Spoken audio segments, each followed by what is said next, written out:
Bismillahirrahmanirrahim. Assalamualaikum warahmatullahi wabarakatuh. Alhamdulillahirabbil alamin. Wassalatu wassalamu ala asyrafil anbiya'i wal mursalin wa ala alihi wa sahbihi wa man tabi'ahum bi ihsanin ila yaumiddin. Amma ba'd. Ikhwatul Islam rahimakumullah, para peserta kajian tafsir Al-Qur'an. Semoga Allah Subhanahu wa taala senantiasa menjaga kita semuanya. Pertama-tama kita senantiasa memuji Allah Subhanahu wa taala dan bersyukur kepadanya atas segala limpahan rahmat dan hidayahnya sehingga kita dapat bersua kembali di ruang Zoom ini dalam kegiatan pengkajian tafsir Al-Qur'an. Salawat dan salam senantiasa tercurahkan kepada junjungan kita Nabiullah Muhammad sallallahu alaihi wasallam beserta keluarga dan para sahabatnya, para pengikutnya yang tetap setia berpegang teguh kepada sunnah-sunnah beliau dan para sahabatnya hingga hari kiamat kelak. Amin ya rabbal alamin. Ikhwatul Islam rahimakumullah. Insyaallah pada malam hari ini kita melanjutkan kembali kajian tafsir kita yang kami kaji dari sebuah kitab yang berjudul Taisir Al-Karimir Rahman fi Tafsir Kalamil Mannan.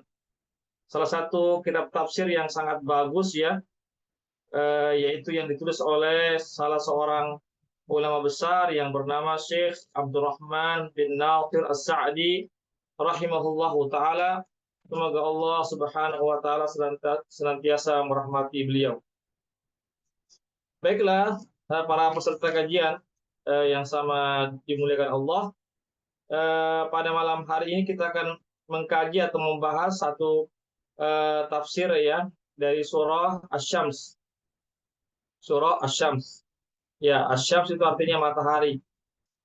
Kenapa dinamakan surah Asy-Syams? Karena di dalam surah ini ada kata Asy-Syams, yaitu Allah Subhanahu wa taala memulai surah ini dengan kata Asy-Syams, yaitu kata matahari, atau Allah Subhanahu wa taala bersumpah dengan matahari. Baiklah, kita langsung saja ya membahas tafsir surah Asy-Syams. Surah Asy-Syams ini adalah surah Makkiyah yang Allah Subhanahu wa taala turunkan, yaitu sebelum Nabi kita Muhammad sallallahu alaihi wasallam hijrah ke Madinah, sehingga dinamakan surah Makkiyah. Ya. Surah Asy-Syams ini ada 15 ayat. Ada 15 ayat. Saya bacakan dulu ya. A'udzu billahi minasyaitonir rajim. Bismillahirrahmanirrahim. Wasyamsi wadduhaha wal qamari idza talaha wan nahari idza jallaha wal laili idza yaghshaha was samai wama banaha wal ardi wama tuhaha wa nafsin wama sawaha falhamaha fujuraha wa taqwaha qad aflaha man zakkaha wa qad khaba man dassaha. Kazzabat Samud bitagwaha idzim ba'atha ashqaha faqala lahum Rasulullahi naqatallahi wa suqiyaha fakadzabuhu fa'aqaruha fadamdama 'alaihim rabbuhum bidzambihim fasawwaha wa la yakhafu uqbaha. Ya, demikian tadi saya sudah membacakan surahnya secara lengkap. Baiklah, kita akan menjelaskan ya ayat per ayat dari surah Asy-Syams ini. Jadi dalam surah Asy-Syams ini Allah Subhanahu wa taala bersumpah dengan makhluknya, dengan beberapa makhluknya yang sangat luar biasa sekali, yaitu Allah bersumpah dengan matahari, dengan sinarnya, Allah bersumpah dengan bulan, Allah bersumpah dengan siang, Allah bersumpah dengan malam, Allah bersumpah dengan langit, Allah bersumpah dengan bumi, Allah bersumpah juga dengan jiwa manusia, ya. Jadi di sini Allah Subhanahu wa taala ya bersumpah dengan makhluk-makhluk Allah Subhanahu wa taala eh, yang yang agung ya, atau yang besar ya, satu penciptaan yang luar biasa. Kita lihat bagaimana matahari ya, yang mana matahari tentu banyak sekali manfaatnya ya, yang kita rasakan dengan cahaya matahari ya. Begitu juga Allah menciptakan bulan untuk di malam hari kita. Dengan adanya bulan maka bumi menjadi terang. Kemudian siang juga orang mencari penghidupan di siang hari, bekerja, beraktivitas di malam hari. Eh, Orang-orang beristirahat karena dari apa namanya, karena satu harian bekerja, letih, capek, dan seterusnya, maka ada waktu malam orang beristirahat di malam tersebut. Ada langit ya, yang merupakan payung bagi bumi ini ya, langit yang dengannya Allah turunkan hujan, langit yang dihiasi dengan bintang-bintang, bumi ya, Allah bersumpah dengan bumi ya, bumi ini tempat kita tinggal sekarang ya. Bumi ini kita kita apa namanya, para petani bercocok tanam, para pekebun di bumi itu, orang mengambil apa namanya, eh, ikan-ikan di lautan, kapal-kapal berlayar di lautan ya, burung-burung terbang di angkasa, kemudian orang-orang bekerja di daratan dan seterusnya ya, orang-orang tinggal di bumi ya, sebagaimana kita merasakan begitu nikmatnya kita tinggal di bumi ya, dengan penuh ketenangan ya. Bumi tidak bergerak sebagaimana gerakan yang yang membuat kita bergoncang ya. Ada gunung-gunung yang sebagai pasaknya bumi, supaya bumi ini tidak apa namanya, tidak mengalami kegoncangan ya. Allah Subhanahu wa taala juga bersumpah dengan jiwa kita, diri kita ini yang luar biasa sekali penciptaannya ya. Ada panca indera ya, ada namanya ruh juga, dan seterusnya. Ada jasmani kita, rohani kita. Ini semuanya adalah makhluk Allah Subhanahu wa taala yang sangat luar biasa sekali penciptaan dari Allah Subhanahu wa taala. Ikhwatal Islam azakumullah ya. eh, dan tentu ketika Allah Subhanahu wa taala bersumpah dengan makhluk-makhluk tersebut dan makhluk-makhluk yang lain yang Allah bersumpah, berarti makhluk-makhluk tersebut adalah sesuatu yang luar biasa. Artinya kita mesti memberikan perhatian yang besar kepada makhluk-makhluk tersebut. Maksudnya adalah jangan sampai kita cuma sekedar melihat saja, melihat matahari begitu saja, tanpa kita merenungkan bagaimana penciptaannya. Ya, manusia sampai saat ini pun tidak ada yang bisa membuat matahari yang sama dengan matahari yang Allah ciptakan. Manusia tidak akan pernah bisa ya membuat bulan sebagaimana ciptaan bulan yang luar biasa dan seterusnya. Bumi juga tempat kita berpijak, tempat kita tinggal di sini, tidak ada satu makhluk pun yang bisa menciptakan dengan bumi yang sama ya, yang kita rasakan, yang kita tempati sekarang ini. Ikhwatal Islam azakumullah.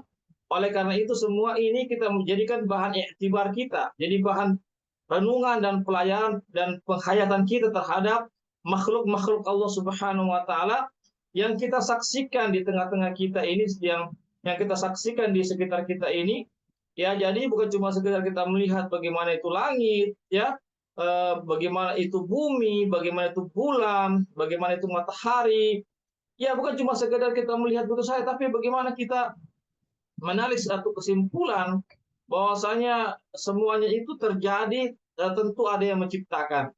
Semua itu terjadi tentu ada yang membuat ya, ada yang mengadakan. Itu tidak mungkin adanya semua benda-benda tersebut yang luar biasa penciptaannya itu sangat sulit sekali untuk dibuat oleh manusia, bahkan mustahil manusia bisa membuatnya.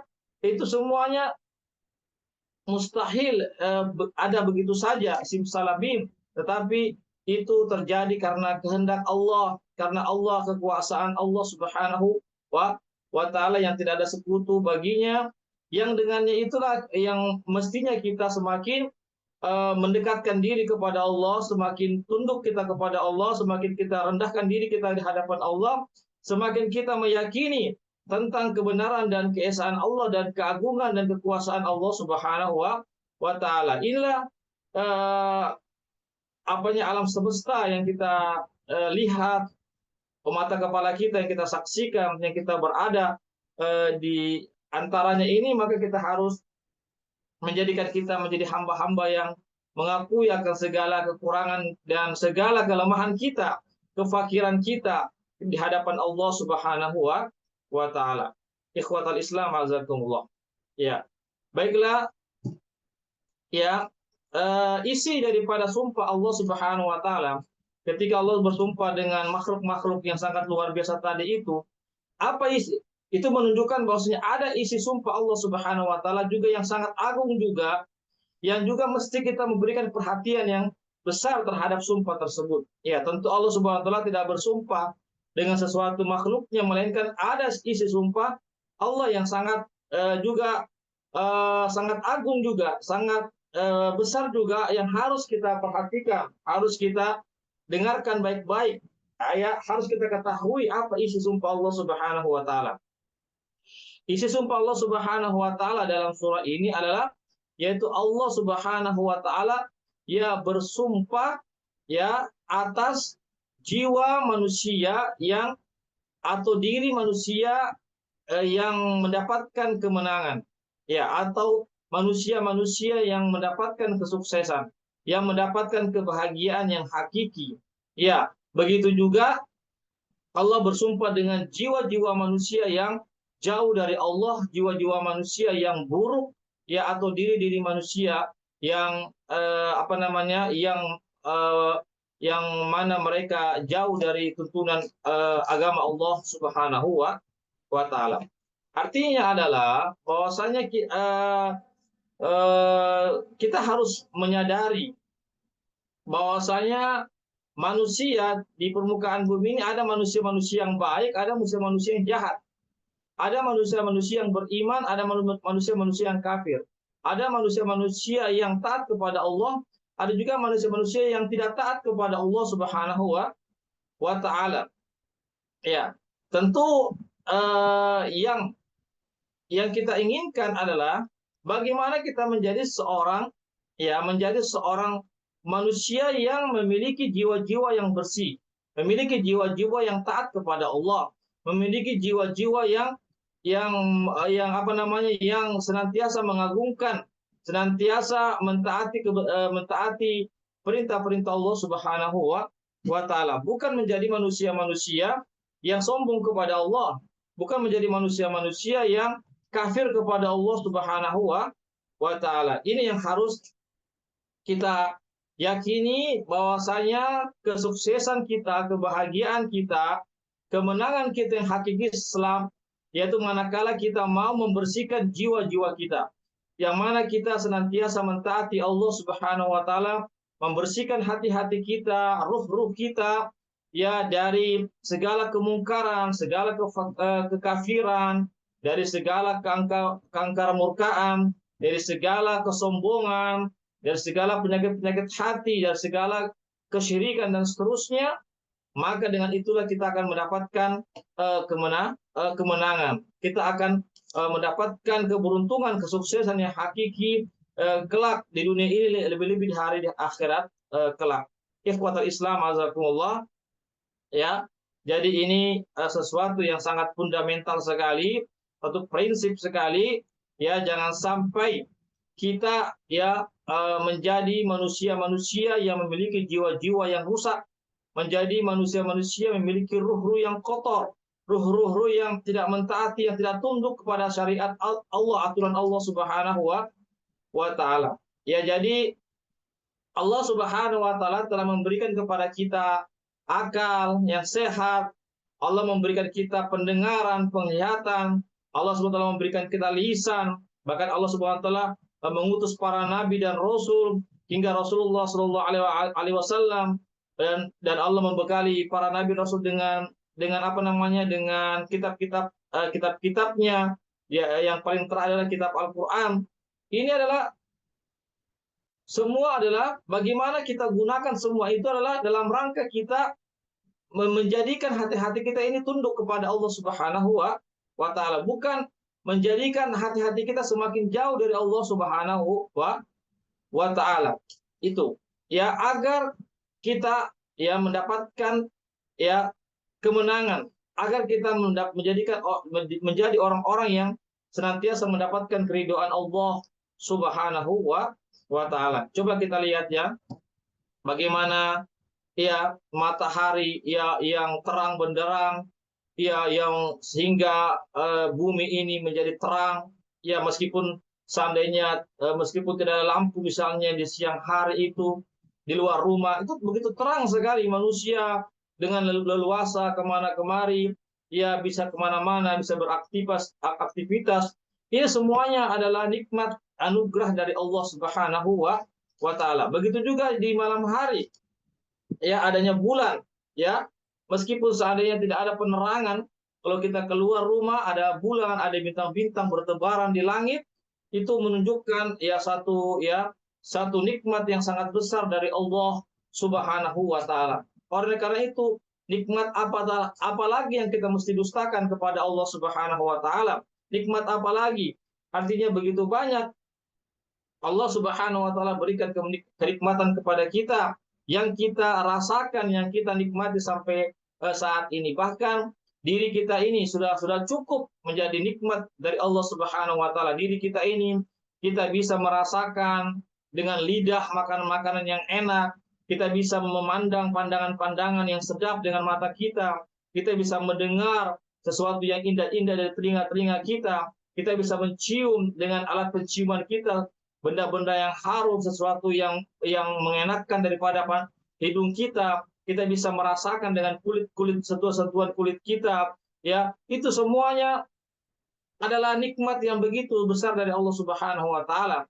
Oleh karenanya Allah mengatakan wa fi anfusikum afala tubsirun, ya, dan dalam diri kalian, pada diri kalian, tidakkah kalian memperhatikannya, merenunginya, menghayatinya tentang begitu banyaknya nikmat yang Allah Subhanahu wa Ta'ala berikan kepada kita, begitu banyak sekali anugerah-anugerah yang Allah Subhanahu wa Ta'ala, keutamaan-keutamaan yang Allah, kelebihan-kelebihan yang Allah Subhanahu wa Ta'ala berikan kepada kita. Oleh karena itulah sehingga kita diminta oleh Allah Subhanahu wa Ta'ala untuk mensyukurinya, agar kita mau mentaati Allah Subhanahu wa Ta'ala. Karena apa? Karena begitu banyak nikmat yang sudah kita rasakan, ya, yang sudah kita dapatkan, yang bersumber dari Allah Subhanahu wa Ta'ala. Wasyamsi wa duhaha, demi matahari dan siangnya, ya, dan sinarnya siangnya di waktu duha, ya. Kita lihat di waktu duha itu siangnya orang ya melaksanakan aktivitas, kita juga disunahkan untuk melaksanakan sholat duha pada waktu tersebut. Dengan matahari itu ya ibu-ibu bisa menjemur pakaian-pakaiannya, ya orang-orang yang sakit bisa berobat dengan terapi matahari, orang-orang bisa ya menikmati lagi dengan kelebihan-kelebihan atau keutamaan-keutamaan dari sinar-sinar matahari itu. Allah wal qamari idza talaha, dan demi bulan apabila bulan itu mengitari atau datang setelah matahari terbenam, maka muncullah bulan.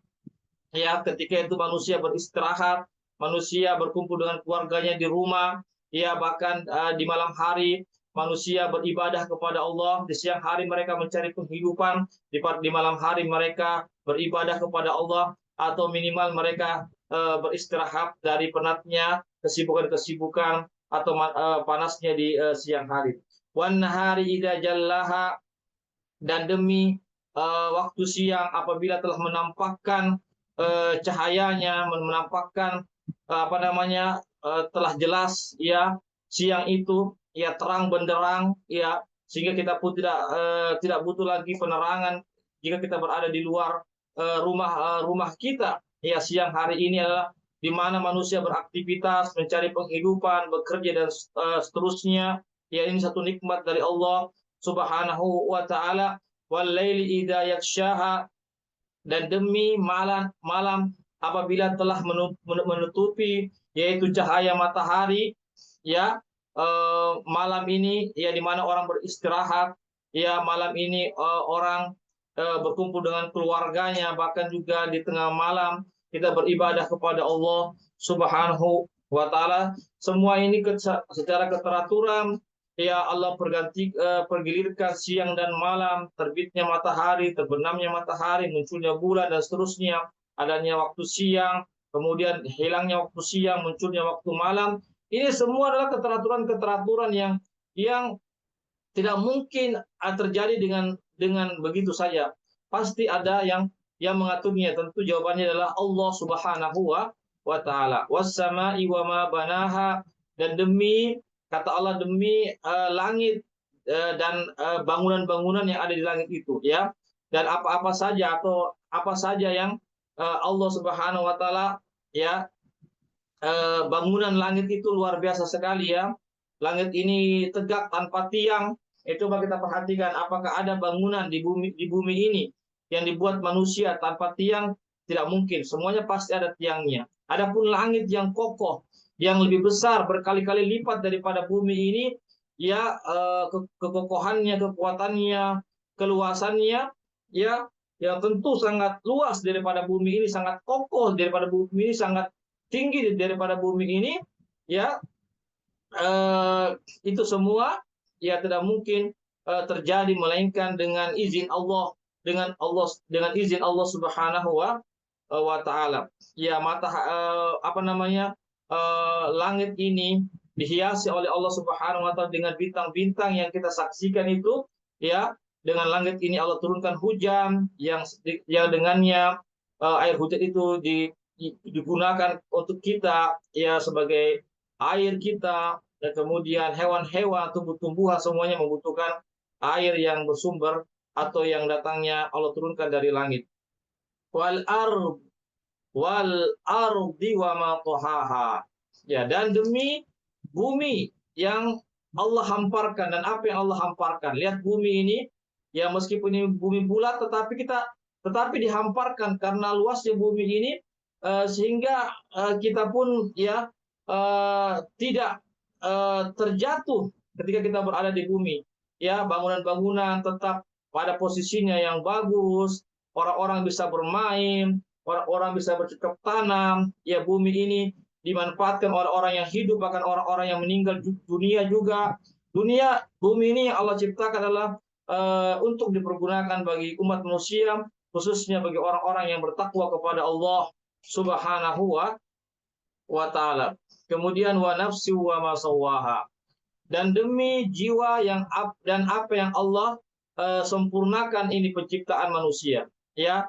Bahwasanya manusia adalah penciptaan sebaik-baik penciptaan, ya. Allah Subhanahu wa taala yang menciptakan kita. Allah Subhanahu wa taala yang menyempurnakan penciptaan kita. Allah Subhanahu wa taala memberikan kepada kita nikmat jasmani dan nikmat rohani. Dengan adanya rohani inilah sehingga jasmani ini bisa bergerak, jasmani ini bisa beraktivitas dan seterusnya. Ikhwatal Islam, ma'azakumullah, ya. Jadi yang dimaksud dengan sini jiwa, ini jiwa yang bersifat umum, ya. Bisa saja jiwa artinya diri pada seluruh makhluknya, seluruh makhluk-makhluk yang bernyawa, hewan-hewan, ya, jin dan malaikat, ya. Begitu juga terkhusus adalah manusia, karena manusia tentu adalah manusia dibebani syariat oleh Allah Subhanahu wa taala. Apatah lagi setelah ayat ini berbunyi qad apa artinya qad aflaha man zakkaha, ya. Allah Subhanahu wa taala juga telah menjelaskan kepada manusia ada namanya kebaikan, ada namanya keburukan. Allah telah menjelaskan kepada manusia, yaitu melalui Al-Quran dan Sunnah Rasulullah SAW. Juga Allah berikan akal-akal yang sehat, sehingga manusia bisa membedakan mana yang baik, mana yang buruk, tentu dengan tuntunan Al-Quran dan Sunnah Rasulullah SAW. Jadi jelas Allah mengatakan ini jalan-jalan kebaikan, ini jalan-jalan menuju surga, ini perbuatan-perbuatan yang mesti kita lakukan agar kita mendapatkan kebahagiaan kelak di hari akhirat. Dan ini juga Allah jelaskan, ini jalan-jalan keburukan, ini jalan-jalan neraka, ini perbuatan-perbuatan yang mesti kita hindari agar kita tidak terjerumus ke dalam neraka Allah Subhanahu wa taala pada hari kiamat. Ya, itu Allah sudah berikan semua. Allah telah jelaskan semua kepada manusia. Qad aflaha man zakkaha. Inilah isi dari sumpah Allah Subhanahu wa taala yang tadi beberapa Allah bersumpah dengan makhluknya yang luar biasa, maka isi sumpah Allah Subhanahu wa taala, qad aflaha man zakkaha wa qad khaba man dassaha.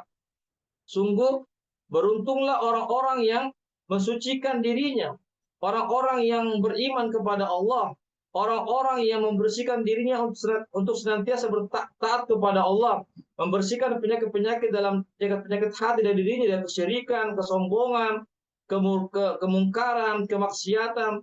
Maka itulah adalah orang yang sukses, orang yang sukses yang sesungguh-sungguhnya. Jadi sekali lagi, orang yang sukses sesungguh-sungguhnya ya adalah sebenar-benarnya lah orang yang membersihkan jiwanya, orang yang membersihkan ruhnya, orang yang membersihkan hatinya dari kemunafikan, dari kesyirikan, dari kekafiran, kekufuran, dari kemaksiatan, kemungkaran, dan akhlak-akhlak yang buruk yang lainnya. Wa qad khaba man dassaha, dan sebaliknya, sungguh celaka, sungguh merugilah orang yang mengotori jiwanya, orang yang tidak beriman kepada Allah, orang yang kafir kepada Allah, orang yang memiliki sifat munafik di hadapan Allah, orang yang mengotori jiwanya dengan kemaksiatan, perbuatan kezaliman dan seterusnya. Itulah orang yang rugi serugi-ruginya. Ya, kelak di hari akhirat.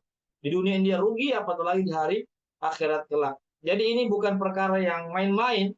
Ya, jangan kita anggap main-main dalam masalah ini, karena ini menyangkut tentang keselamatan kita di hari akhirat kelak. Oleh karena itulah, marilah kita memperhatikan kita punya jiwa, punya hati, punya ruh ini, ya, karena ruh, jiwa, hati ini juga memiliki makanan, sebagaimana jasmani kita juga memiliki makanan. Ya, jasmani kita perlu berolahraga, memakan suplemen-suplemen, tambahan-tambahan, makan bergizi dan seterusnya, perlu istirahat dan seterusnya. Begitu juga jiwa kita, ruh kita, hati kita juga ini harus kita perhatikan. Harus kita kita juga lihat sebaik-baik, kita perhatikan, kita obati seandainya ada penyakit-penyakit hati ya, dalam diri kita, ya kita harus obati dari penyakit-penyakit syubhat, syahwat yang ada dalam hati-hati kita. Ya, jangan sampai kita hanya memperhatikan daripada penampilan-penampilan fisik kita, ya, tetapi kita lupa bagaimana hakikat hati kita sebenarnya. Apakah hati kita sudah hati yang hidup, atau justru hati kita hati yang mati, hati yang sakit, yang mana kita perlu memberikan perhatian kepadanya. Ya. Kemudian di sini Allah Subhanahu wa taala memberikan contoh orang-orang yang jelek hatinya, yang buruk hatinya, yang jelek rohaninya, yaitu apa? Kaum Samud. Kaum Samud inilah kaum yang mana Nabi Soleh Allah utus ke tengah-tengah kaum Samud, yang mana mereka ini adalah orang-orang yang menyembah berhala, tidak menyembah kepada Allah, atau mereka menyekutukan Allah dengan berhala-berhala mereka yang mereka sembah. Bahkan mereka membangkang kepada Rasul Allah, yaitu Nabi Soleh, yang mana mereka dilarang untuk menyakiti unta Nabi Soleh, yang merupakan mukjizat Nabi Soleh. Allah berikan mukjizat kepada Nabi Soleh berupa unta, yang mana untanya itu Allah ciptakan langsung dari batu, bukan dari induknya unta, tapi langsung Allah ciptakan dari batu besar, muncullah unta itu. Ya, namun mereka orang-orang yang kafir, yang tertutup hatinya, tetap saja mereka membangkang. Ya, mereka dilarang untuk menyakiti daripada unta tersebut, justru mereka membunuh ya unta tersebut, ya, sehingga wajarlah kalau mereka mendapatkan hukuman dari Allah Subhanahu wa taala. Pertama karena kekafirannya, yang kedua karena perbuatan zolimnya ya kepada Nabi Soleh, yang mana mereka memotong ya atau membunuh unta Nabi Soleh, yang merupakan mukjizat dari Allah Subhanahu wa ta'ala. Kazzabat Samud bitaqwaha. Jadi kaum Samud ini atau kaumnya Nabi Soleh ini telah mendustakan, ya, mendustakan daripada kerasulan Nabi Soleh. Mereka tidak meyakini kerasulan Nabi Soleh. Mereka tidak meyakini bahwasanya Allah adalah satu-satunya zat yang mesti disembah, tidak ada sekutu baginya. Karena kesombongannya itulah tertutuplah hatinya, ya, akal sehatnya, sehingga mereka tuh mendustakan tentang ajaran yang dibawa oleh Nabi Soleh, yaitu mengajak manusia untuk mentauhidkan Allah Subhanahu wa taala. Itu karena kesombongan mereka.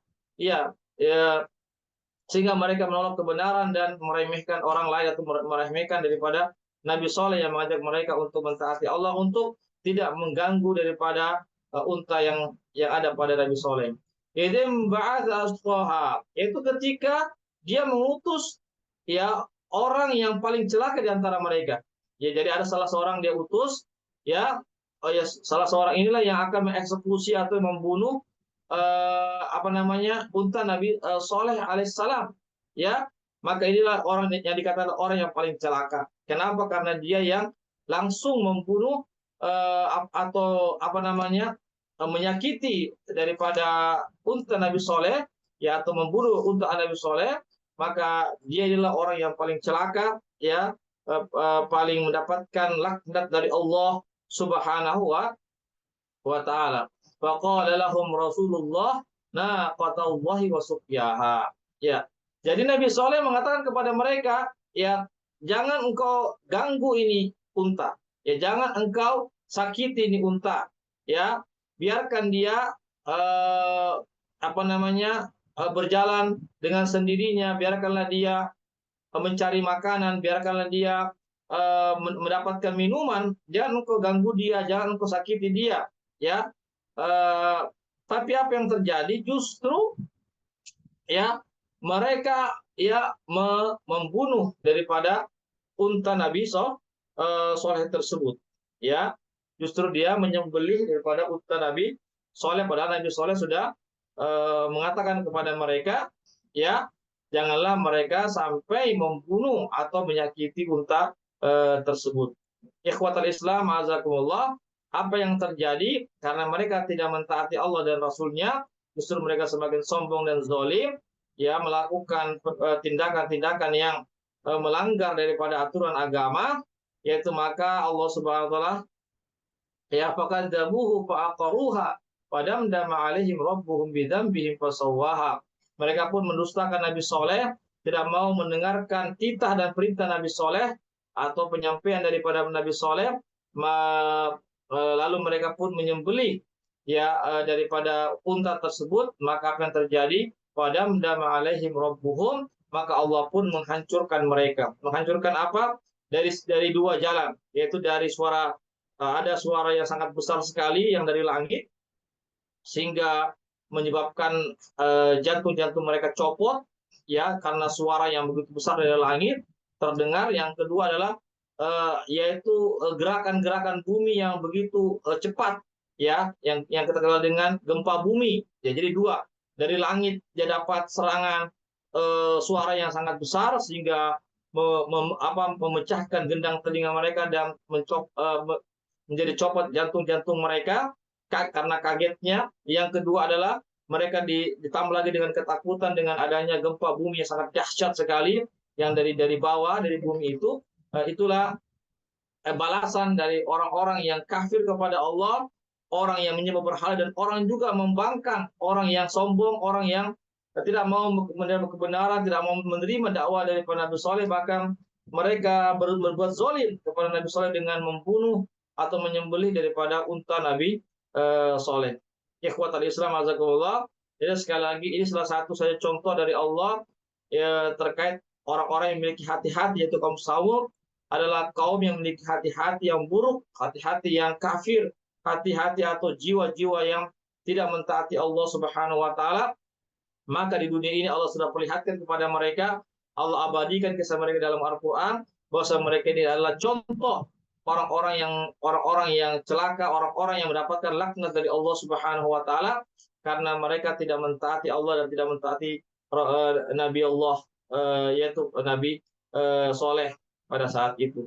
Ya. Kemudian apa yang terjadi? Allah hinakan mereka karena dosa-dosa mereka. Jadi Allah sekali-kali tidak berbuat zalim. Ketika Allah SWT menurunkan bencana kepada mereka, itu Allah sama sekali tidak berbuat zalim kepada mereka. Justru mereka yang menzolimi diri mereka sendiri. Ya, oleh karena itu kata Allah, padamdama alaihim rabbuhum bidzambihim fasawwaha. Yaitu apa? Allah Subhanahu wa taala yang menghancurkan mereka sehancur-hancurnya. Ya, sehingga mereka pun menjadi rata, ya, rumah-rumah mereka merata, mereka pun mati bergelimpangan dan seterusnya, ya, itu semua karena akibat ulah daripada tangan-tangan mereka, dari ucapan-ucapan mereka, dari tindak tanduk mereka, dari keyakinan-keyakinan mereka, dari hati-hati mereka yang buruk. Wala yakhafu qubaha, dan Allah Subhanahu wa taala tidak takut sedikit pun akibat daripada apa yang Allah putuskan hukuman kepada mereka. Allah tidak takut sedikit pun apa yang akan terjadi setelah itu. Karena apa? Karena Allah yang Maha berkuasa. Ya, ini bumi adalah milik Allah, langit milik Allah, semuanya adalah milik Allah Subhanahu wa taala. Maka jika Allah menghancurkan dan seterusnya, maka tidak ada sedikit pun rasa takut dari Allah Subhanahu wa taala apa yang akan terjadi kepada Allah Subhanahu wa taala. Karena apa? Karena semua makhluknya ini di bawah kendali Allah. Semua apa yang terjadi di bawah kehendak dan kekuasaan Allah Subhanahu wa taala. Demikianlah pemirsa atau para peserta kajian tafsir Al-Qur'an, ya, tentang sedikit ya penjelasan daripada tafsir surah Asy-Syams. Mudah-mudahan kita semua dengan melalui surah ini menjadikan kita untuk senantiasa memperhatikan jiwa kita, ruh-ruh kita, hati-hati kita. Jangan sampai kita mengotorinya, jangan sampai kita tidak memperhatikannya, jangan sampai kita memiliki hati-hati yang rusak, hati-hati yang ada penyakitnya, hati-hati atau jiwa-jiwa yang jauh dari Allah Subhanahu wa taala. Marilah kita menjadi orang-orang yang beruntung, yaitu orang-orang yang membersihkan hati kita dengan menghiasinya dengan senantiasa berzikir kepada Allah, senantiasa kita kembali kepada Allah, senantiasa kita berzikir kepada Allah, bertobat kepada Allah, beristighfar kepada Allah, senantiasa kita mentauhidkan Allah dan senantiasa kita mentaati Allah Subhanahu wa taala. Dengan itulah maka kita akan mendapatkan keberuntungan yang sebenar-benarnya di dunia ini, lebih-lebih di hari akhirat kelak. Amin ya rabbal alamin. Barangkali ini yang bisa kami sampaikan para peserta kajian sekalian, ya. Ada waktu kita sekitar 20 menit ke depan. Silakan kalau ada yang mau bertanya, dipersilahkan, bisa langsung atau melalui room chat, dipersilahkan. Jika saya keliru, bisa diluruskan. Jika ada yang mau menambahkan dari saya yang kurang, silakan ditambahkan. Ya, silakan.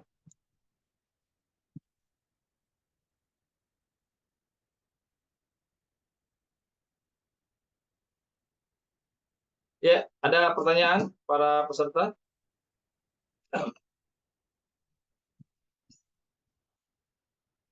Baik, kalau tidak ada, kami cukupkan sampai di sini ya, karena tafsirannya dari kitab ini sudah selesai, ya. Meskipun waktu masih tersisa 20 menit, tapi karena tidak ada pertanyaan dan tafsirannya sudah saya jelaskan juga, ya, sampai selesai, sampai ayat yang terakhir. Jadi kami cukupkan sampai di sini. Kami ucapkan sekali lagi jazakumullahu khairan katsira kepada para peserta kajian. Semoga Allah Subhanahu wa taala senantiasa memberikan keistiqomahan kepada kita untuk terus kita mengkaji Al-Qur'an, mengkaji tafsir Al-Qur'an dari para ulama. Semoga kita diberikan kemudahan untuk senantiasa kita mengamalkan apa-apa yang sudah kita pelajari selama ini, terkhusus kajian tafsir Al-Qur'an, ya.